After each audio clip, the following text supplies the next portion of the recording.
प्रस्तुत संकलन श्रीमद् भगवद गीता के सभी श्लोकों का अनुवाद है।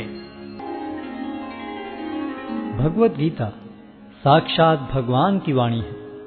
यह अर्जुन और भगवान श्री कृष्ण के बीच में हुआ दैवी संवाद है। ये संवाद आज से 5000 वर्ष पूर्व कुरुक्षेत्र नामक स्थान पर हुआ।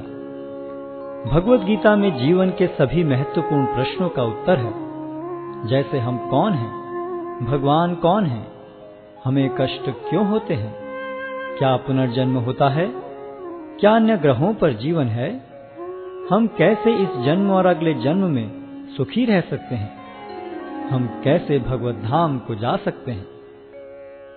कोई पूछ सकता है कि कुरुक्षेत्र में हुए महान युद्ध जिसके दौरान भगवद गीता कही गई, उसका कारण क्या था। 5000 वर्ष पहले विचित्रवीर्य नामक एक महान राजा का देहांत हो गया। क्योंकि उसका बड़ा पुत्र धृतराष्ट्र जन्म से अंधा होने के कारण राज्यभार संभालने में असमर्थ था, अतः उसके छोटे भाई पांडु ने राज्य सिंहासन संभाला। पांडु की मृत्यु के बाद उसके 5 पुत्र, जो पांडवों के नाम से विख्यात थे, जो नियमानुसार राज्य के उत्तराधिकारी बने, लेकिन पांडव भी बालक ही थे, अतः धृतराष्ट्र ने स्वयं राज्यभार संभाला। धृतराष्ट्र के 100 पुत्र थे, जो कौरवों के नाम से जाने जाते थे। जब पांडव बड़े होकर राज्य संभालने लायक हुए, तो वे संपूर्ण राज्य नहीं लेना चाहते थे, हालांकि वो उनका नियम संगत अधिकार था।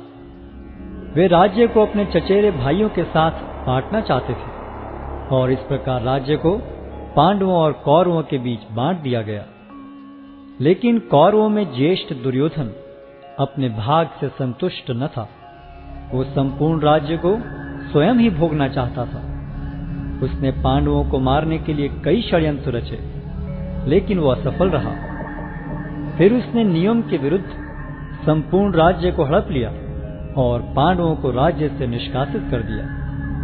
पांडवों ने फिर 5 गांव की मांग की। दुर्योधन ने उत्तर दिया, 5 गांव तो दूर, वो सुई की नोक के बराबर भी जमीन नहीं दे सकता। भगवान श्री कृष्ण ने जमीन के इस झगड़े को शांतिपूर्ण एवं अहिंसात्मक तरीके से सुलझाने का प्रस्ताव रखा, लेकिन दुर्योधन ने यह प्रस्ताव को अस्वीकार करते हुए पांडवों के प्रति युद्ध की घोषणा कर दी, और इस प्रकार महाभारत का महान युद्ध अवश्यंभावी हो गया। युद्ध की तैयारी में अर्जुन और दुर्योधन दोनों ही भगवान श्री कृष्ण के पास सहायता मांगने गए।